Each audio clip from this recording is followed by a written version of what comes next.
Kumusta mga fam? Ako nga pala si Belle, ang narrator ng anime Story PH.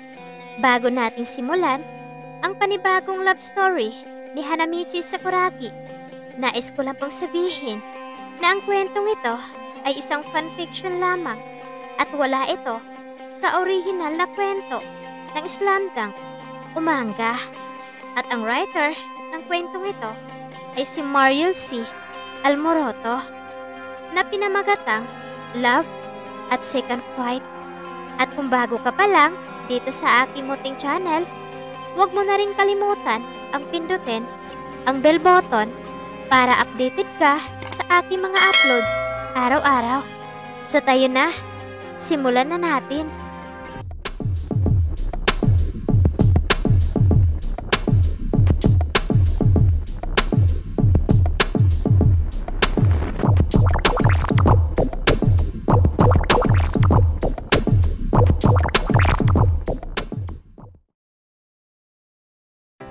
Narito na nga ang nakaraang bahagi kung saan ay nakita nga dito ni Saiga ang kanyang kapatid na umiiyak dahil doon sa litrato na kasama ni Sakuragi at Haruko.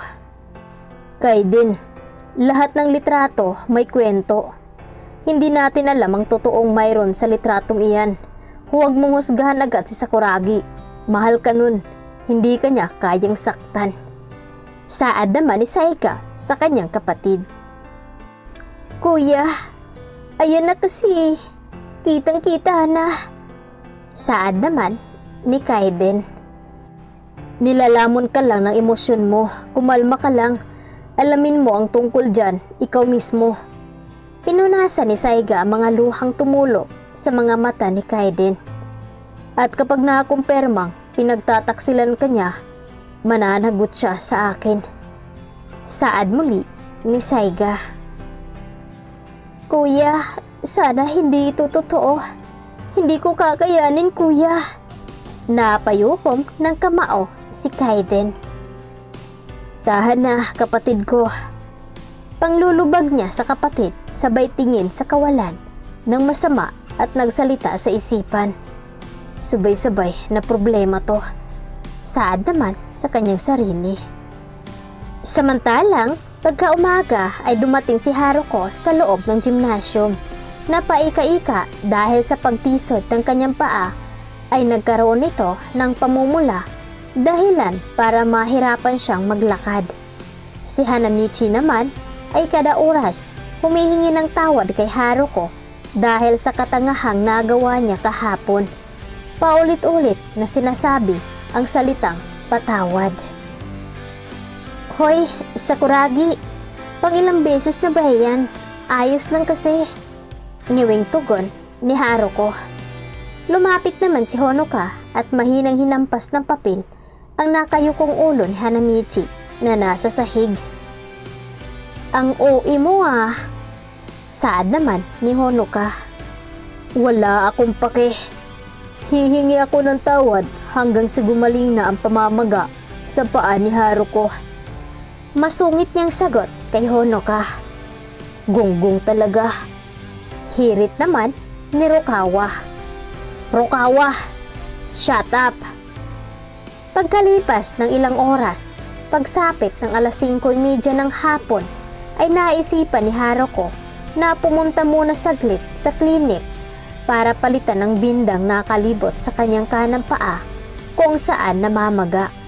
Pagkaliko ni Haruko, ay may nakasalubong siya nang hindi niya namalayan. Blah! Mahinang naupo sa sahig si Haruko dahil sa pagkabangga. Tiningnan niya kung sino iyon. Oops! Nako, sorry ah. Hindi kasi kita nakita. Sabi ni Kaiden sa kanya. Agad naman siyang naalala ni Haruko. Ayos lang, kasalanan ko naman. Hindi kasi ako nakatingin. Hindi ba ikaw yung girlfriend ni Sakuragi? Si Kaiden? Nakangiting tanong ni Haruko. Agad namang uminit ang ulo ni Kaiden pero hindi niya pinapahalata. Oo, ako nga ang girlfriend niya. Manager ka ng boys basketball dito sa campus, tama? kumusta naman kasama si Sakuragi? Halata sa boses ni Kaeden ang pagiging sarkastika sa huling tanong niya. Napansin ni Haruko ang pagiging irita ni Kaeden sa tono ng huling tanong nito. Ayos lang naman kasama si Sakuragi. Masipag siya sa training. Saad naman ni Haruko. Talaga? Mabuti naman at sa training siya masipag. Sagot naman ni Kaeden. Bakit? May problema ba kayo? Tanong naman ni Haruko.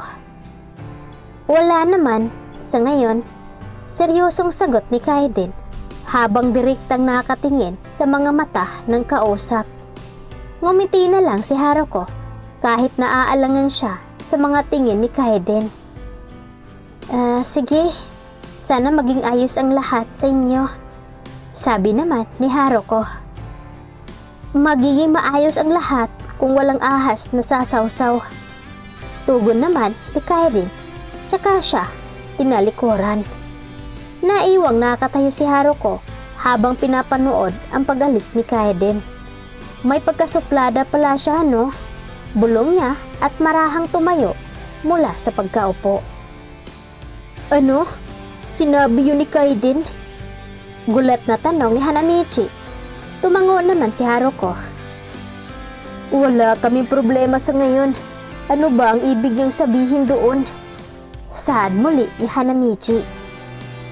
Hindi ko rin alam, Sakuragi.